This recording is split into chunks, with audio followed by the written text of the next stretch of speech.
Hey, welcome into the Stinkin Truth Podcast. Mark Schlereth alongside my partner, Mike Evans. And I just want to thank you all of you that watched last week. Went up almost 1,000 subscribers. Apparently, you like the unvarnished truth. So thank you guys so much for being a part of the show. We appreciate you. And please make sure you share it with your friends as well. Mike, how are you, buddy? Doing great. You're right. The Russell Wilson conversation really resonated with a lot of people. Continued on over the weekend on your Twitter handle as you were going back and forth with the Rusties, as we now have affectionately nicknamed them. But we've got more Russell Wilson news as he's going to the Pittsburgh Steelers, a one-year veteran minimum deal, $1.2 million, as the Broncos will be paying the rest of that $39 million freight. So the Broncos are paying Russell Wilson $37.8 million to go play for the Steelers. You know what was interesting? Because there was a lot of people out there said, where would he be the best fit? Like a couple of months ago, you and I talked about this on our radio show. And my thought process right off the bat was once they got Arthur Smith to be their offensive coordinator, the former head coach of the Atlanta Falcons, that was going to be the best potential fit for Russ. And a lot of people said, well, look what he did with, Ryan Tannehill when he went there. Now, and I'm a believer in kind of what he's going to do, what he has to do to help Russ be effective. But there's a couple things I said about Russ, moving forward. You got to have an elite level defense. You've got to have a defense that keeps you in every ball game, a defense that can turn the ball over, a defense that can really eliminate, the times you take sacks and all the bad plays that you're going to have. They've got to be able to shut down the scoring of the opponent. So that was one thing you had to have. Then you have to have a big time running game. Remember in Tennessee, they had Derrick Henry. That'll take a lot of the pressure off the quarterback and the RPO game. Where the thing about the RPO game, Mike, because Russ has never been very efficient in the middle of the football field. He was the least, he had the least number of completions. I think this was the stat. Warren Sharp, you talked about it last week, but I'm paraphrasing, but it was the least number of completions, or percentage of completions, intermediate throws in the middle of the football field. Dead last in the league last year, or dead last last year, but going back to 2005. 2005. Yeah. He was like the worst in football. So, when I hear people say, well, you just got to get him a good tight end. Really? Because isn't that where the good tight end functions, in the middle of the football field for the most part?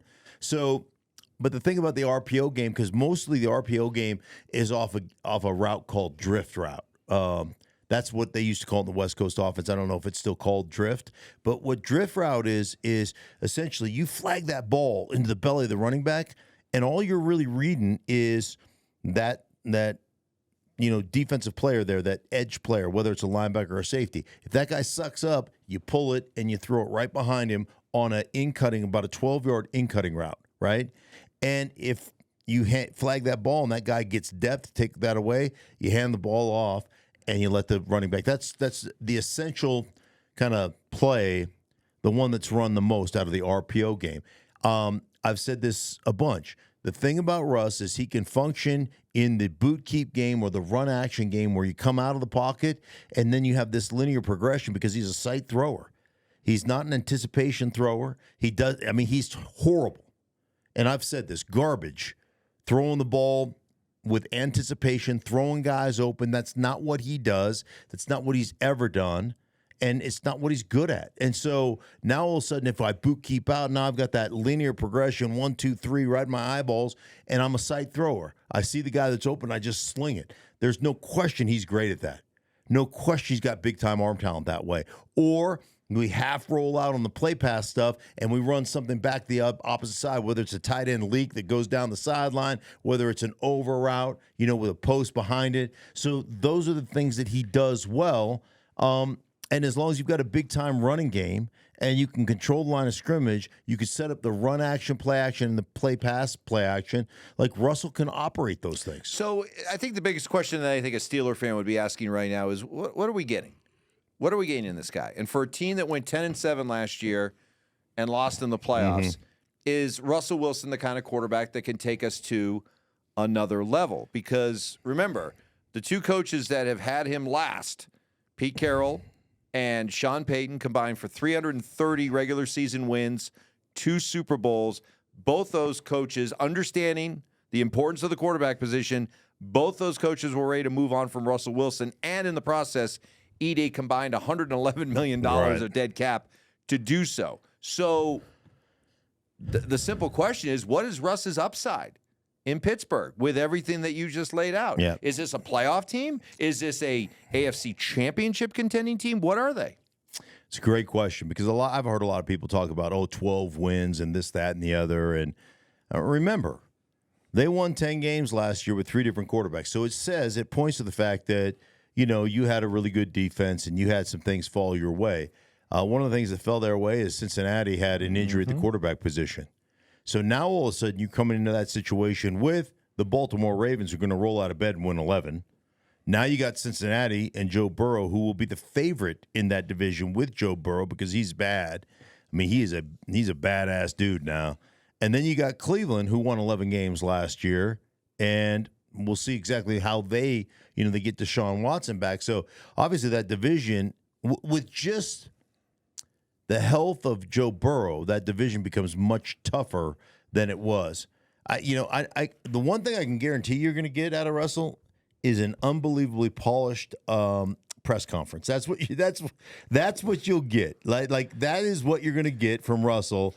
And then he still throws the deep ball well. What he doesn't do is he doesn't read progressions very well, and he doesn't throw the ball, like I said, in breaking routes, intermediate routes, anticipatory throws. That stuff he's horrible at. But the system that you laid out, the support staff that he needs around him to flourish, I guess I'm gathering that you feel Pittsburgh might be the ideal situation for that. That's what I said 2 months ago, and it's what I'll stick with. I think it's the ideal situation for him to end up in. Because when he takes 4 sacks a game that he shouldn't take, when he decides not to throw the ball and holds on to it and scrambles around, when those things happen, Mike, like you've got the defense that can bail you out of those bad situations. It's exactly what they had in Seattle. They could run the ball. They had a defense that was an elite level defense. It's how they went to back-to-back world championship games. And, and so they managed their quarterback. There's a reason they didn't want to let Russ cook. Like we saw Russ cook in 2022, and it was an abject disaster under Nathaniel Hackett. And you can blame Nathaniel Hackett for it. And you know what? And he deserves plenty of the blame. But also, you saw the inability of Russ to operate in a real, progression style of offense. What's the role of Sean Payton in all this? Because he is no doubt putting his stamp on this Bronco rebuild or retool, whatever you want to call it. He's cut Justin Simmons. He's let Russell Wilson go and taken a huge dead cap hit in the process. Just traded Jerry Jeudy, who was once the 15th overall pick in the first round by the Broncos.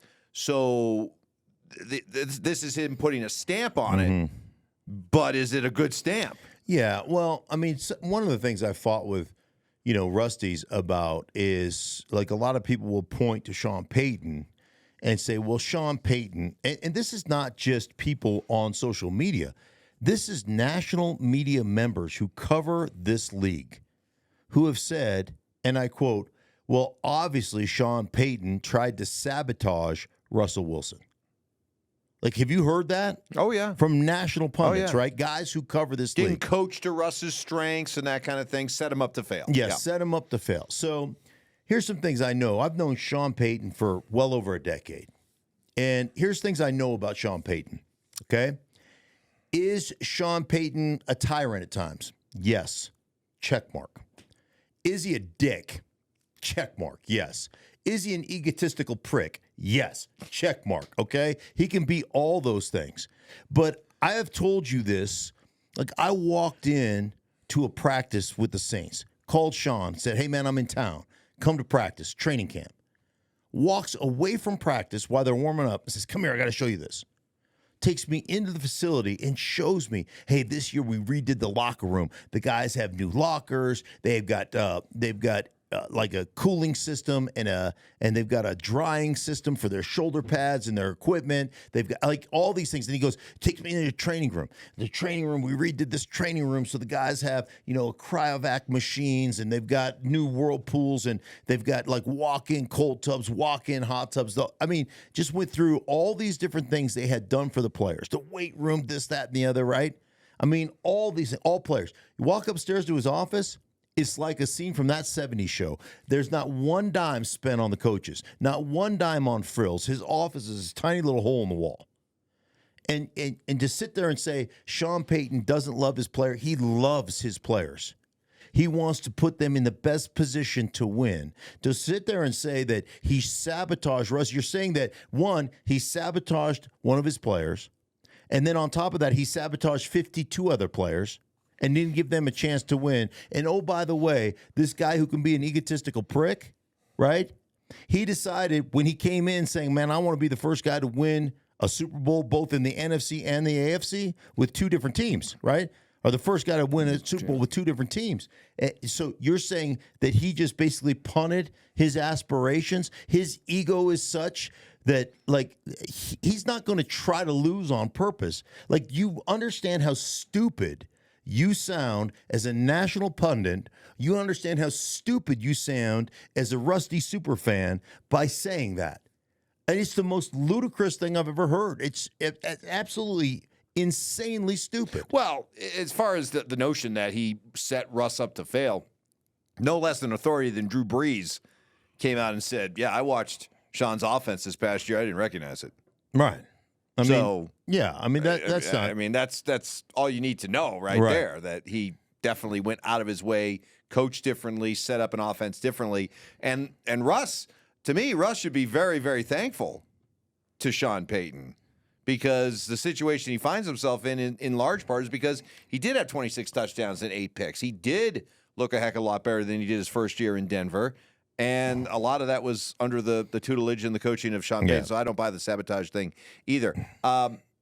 More quarterbacks in the news. Justin Fields. How about what seems to be developing? There was a thought that when Justin Fields, when he gets traded, that the Bears would be able to get maybe even a first-round pick in return or a second round. Now you're hearing reports that teams might actually covet Drew Lock or Sam Darnold in free agency more than trading for Fields.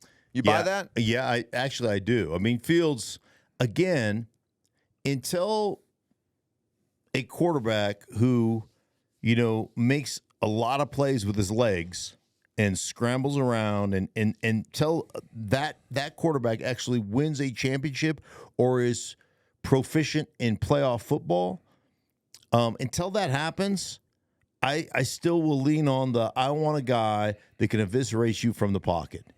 It always comes down to this for me, ultimately, is at some point, if that's what you guys do, you run your quarterback and you do all those things, I think a couple things. One, I don't think it's a sustainable form of offense because eventually that guy's going to get hurt. And I know a lot of people will tell you, and I've talked to John Harbaugh and other guys, well, you take just as many big hits in the pocket. Yeah, but when you're scrambling around, it's not getting hit by one guy. It's getting hit by one dude and then 3 other guys falling on top of you. And then the overall cutting and moving and doing all that stuff, I just think it lends itself to injury. So I think that's a big part of it. And then ultimately, I also think that at the end of the day, teams are going to force you to beat them from the pocket. And if you don't have the capability of doing that, if to beat them from the pocket, you have to scramble around and make plays, I think the eventuality of that when you get into the playoffs and you have a good playoff team that you're facing, I just think you're going to lose games. And I think that's one of the issues with Baltimore and Lamar is they get into those situations, why they've lacked success in the playoffs. I mean, come on now. They scored 10 points in a playoff game against Kansas City, who only scored 17. They didn't get in a shootout.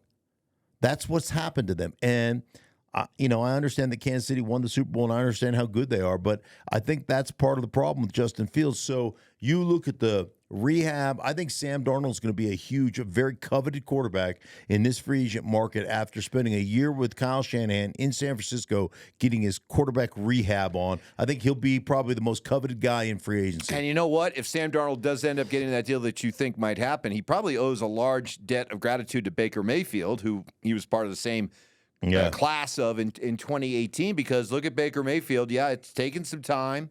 He's moved on to a number of teams, but it appears that he's found a home in Tampa. Certainly got the contract, 3 years, $100 million plus with about $100 million of that guaranteed. Not bad for Baker Mayfield. We all kind of thought that he'd end up staying in Tampa. Tampa, but does this deal, this commitment, surprise you at all? Well, I mean, I think it's still at one of those very manageable rates, if you will, at about $33 million a year. When you're considering it's really below market value. If you think that the stud quarterbacks are getting 40, 50 million per. I had said that if they can get him on a deal like Seattle got Geno Smith on, which at the time I think was $25 million a couple of years ago. So, market economics with the cap going up and everything else, I think it's something that you can manage very well, very efficiently. Remember now, Tampa still, they won that division at 9-8. So, I mean, it still wasn't, great shakes by any stretch of the imagination. But Baker played really well down the stretch. I was really happy for Baker Mayfield. Think about this. There was photos that I saw, just several months ago, with Baker Mayfield in a red penny. Oh, jeez. I know the photo you're talking about. Playing for the Carolina Panthers, lining up on the scout team at defensive end, rushing the opponent, like playing defensive end for the pretending to be the opponent's defensive end, to signing a $33 million deal. Wow. And it just goes to show you being in the right place at the right time with the right atmosphere around you. And he gets, Mike Evans signs a long-term deal there, or a 2-year deal there. So, I mean, I think it's the perfect spot for Baker, but it also makes me feel like Sam Darnold may not get that 1-year Baker prove-it contract. It makes me feel like I think he'll be the most coveted free agent quarterback out there, and I wouldn't be surprised to see him sign like a 3-year deal. Well, not the most coveted free agent quarterback. Oh, yeah, not that would be Kirk Cousins. Yeah. Who I keep checking my phone here because legal tampering has begun. Basically, free agency has begun. And as we're speaking, nothing yet with Kirk Cousins, but it seems like it's a done deal, right? Dude, if he Cousins to Atlanta? If Kirk Cousins goes to Atlanta, Atlanta is the front runner under Raheem Morris to win that division far and away. I thought they should have won it last year.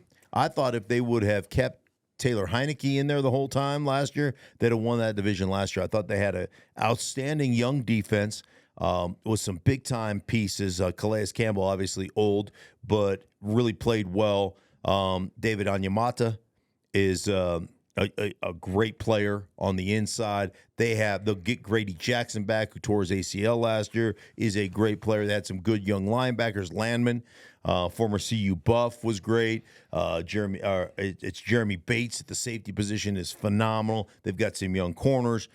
They're outstanding. Got a big-time offensive line.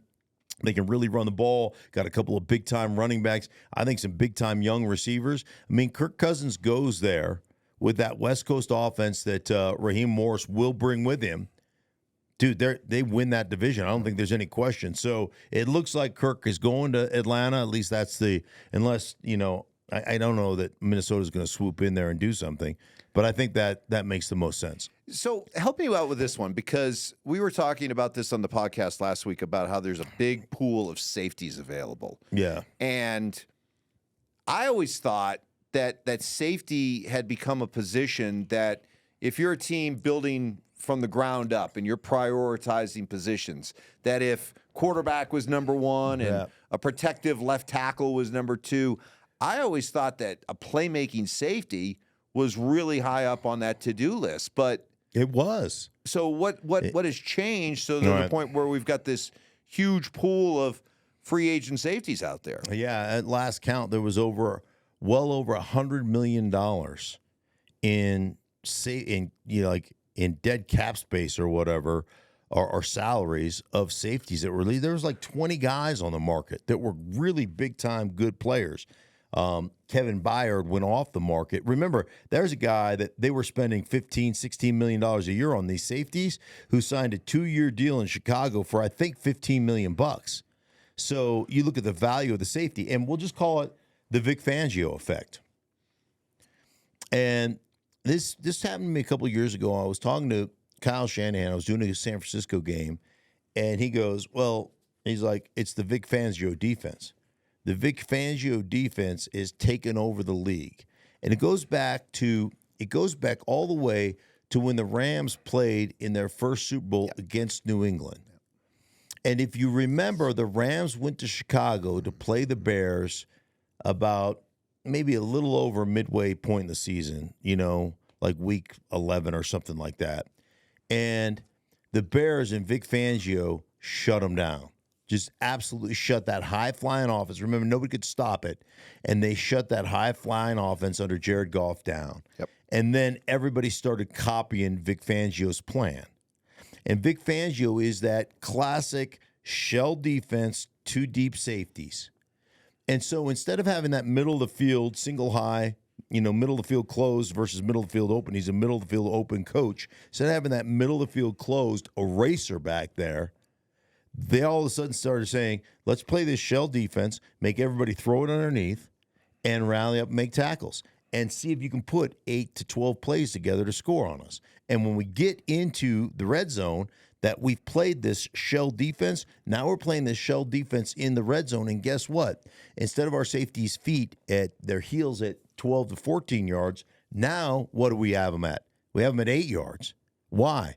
Because we don't have to worry about getting beat over the top anymore. So now our whole defense becomes a 10-man front or an 8-man, 9-man front.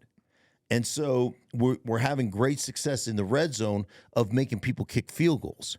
And so all of a sudden this position that was the most coveted position in football, remember, there was a bunch of slot corners that didn't want to play slot corner anymore, right? They didn't want to play the nickel corner anymore. They wanted to go to the safety position.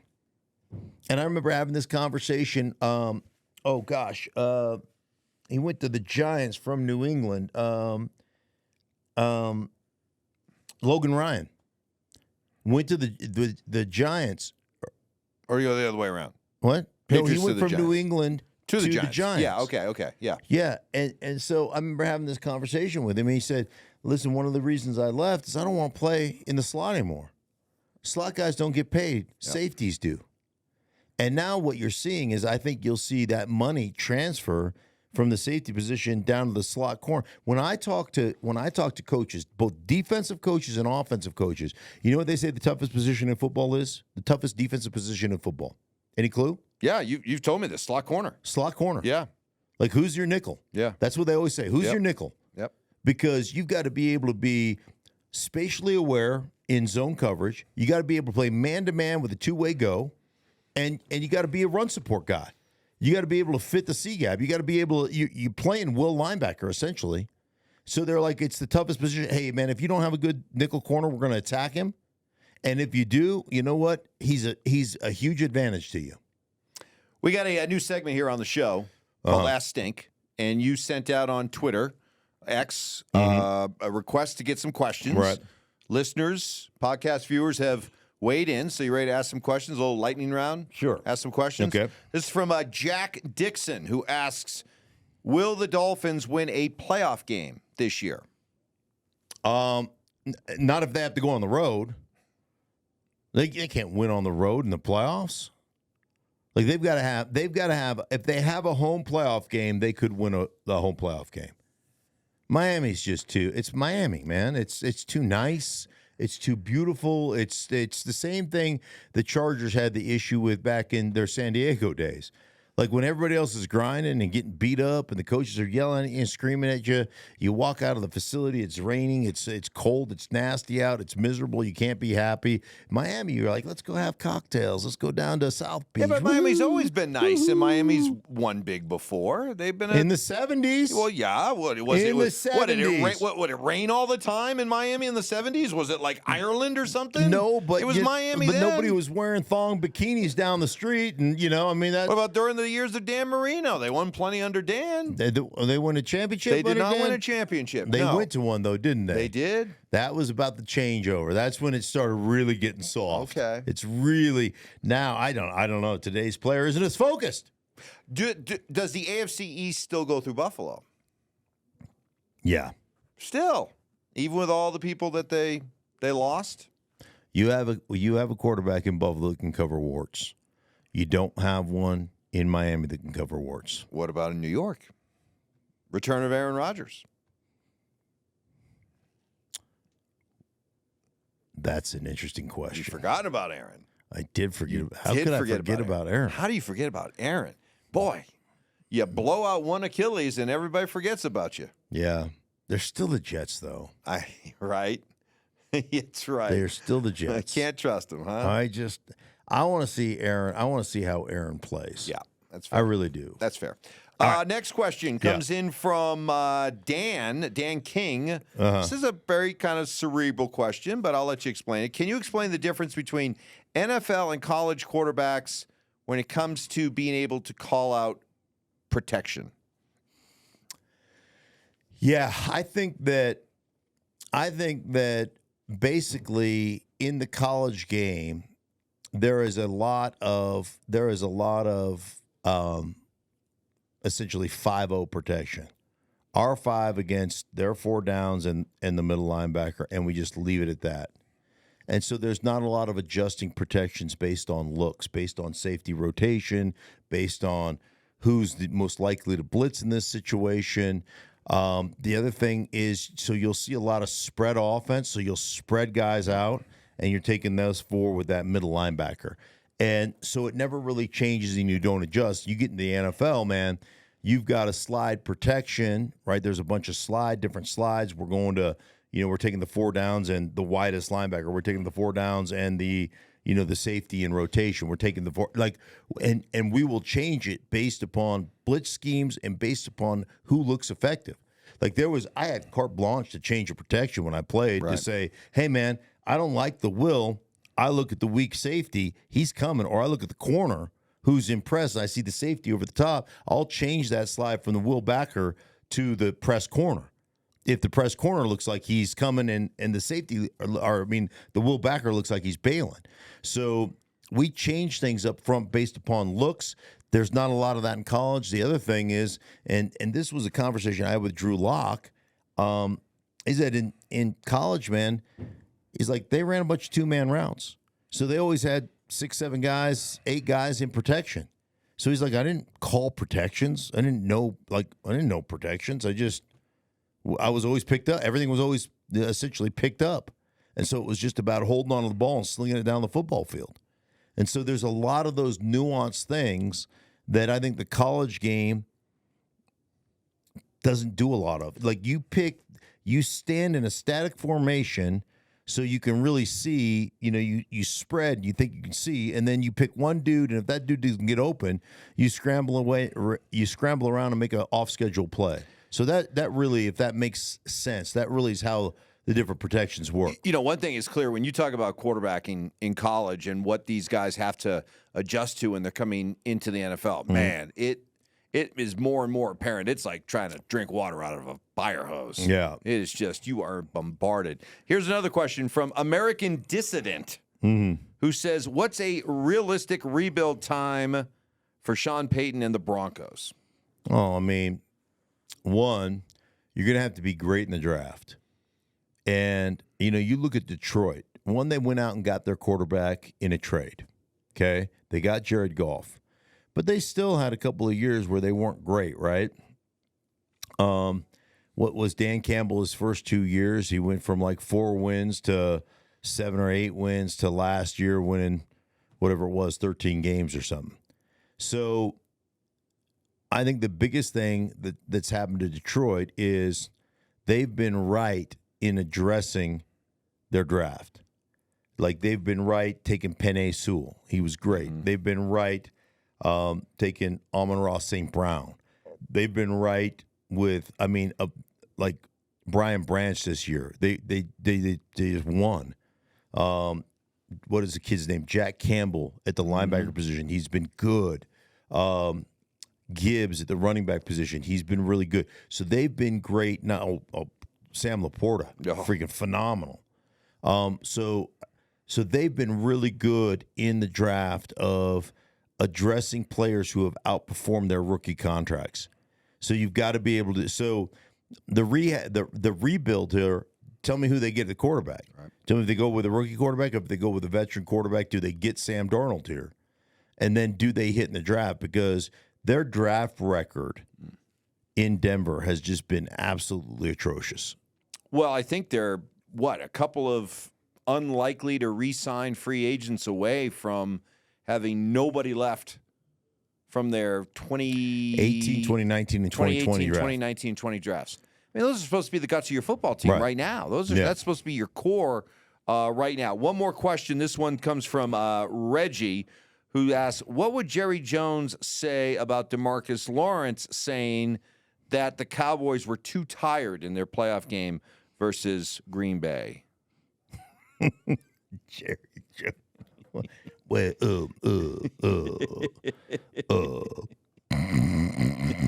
I mean, I'm too tired. You think you're tired? Have some paternity suits. Oh, you went there. Okay. You did go there. What? I was wondering about that. I was like, all right.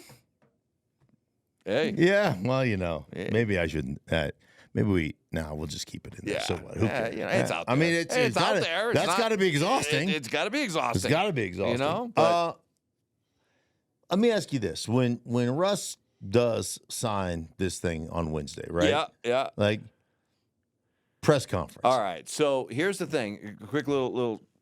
So Russ is one of those guys that, because I mentioned earlier in this show that he's going to win the press conference. He'll win the press conference. Okay. And the thing about Russ, when he comes out, he's got this amazing ability to just, in a stream of consciousness, just start mentioning players' names. Like here in Denver, he would talk about the entire offense. He'd go along every single person on the offense, have a quick little summary of them, and he'd just keep rolling.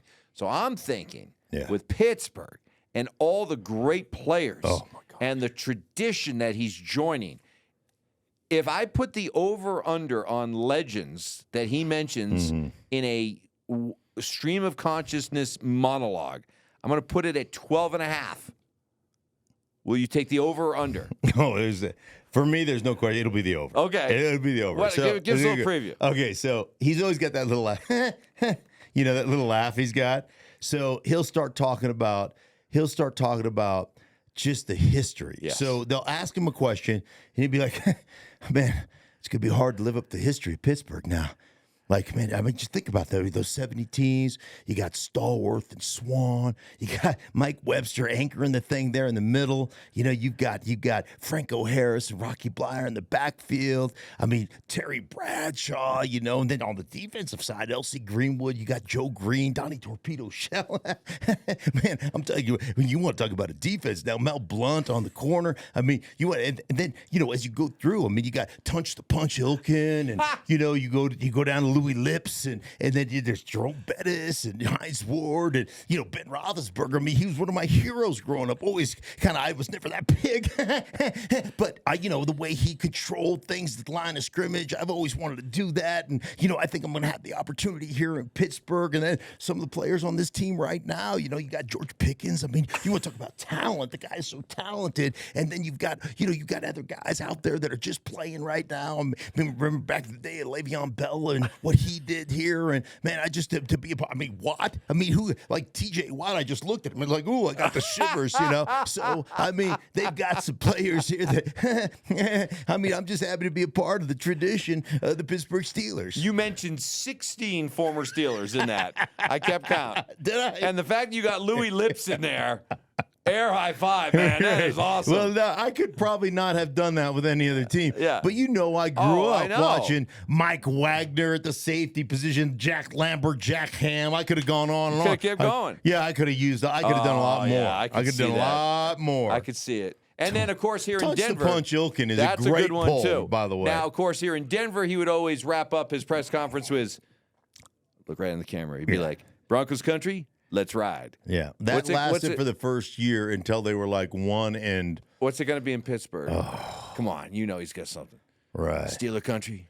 Is it Steeler country? I just want to make sure. Steeler country? Is it Steeler country? Let's smelt.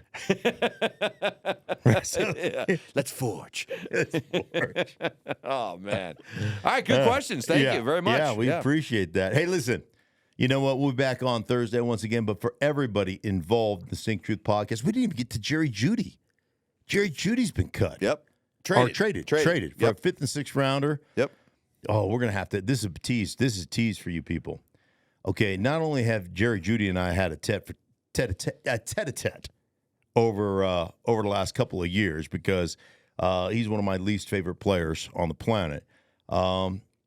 But I've got some breaking kind of news. But we'll do that. You know what? We'll do that on Thursday. We'll come back to that on Thursday when we drop this thing again. For everybody involved in the Stinkin Truth podcast, we appreciate you.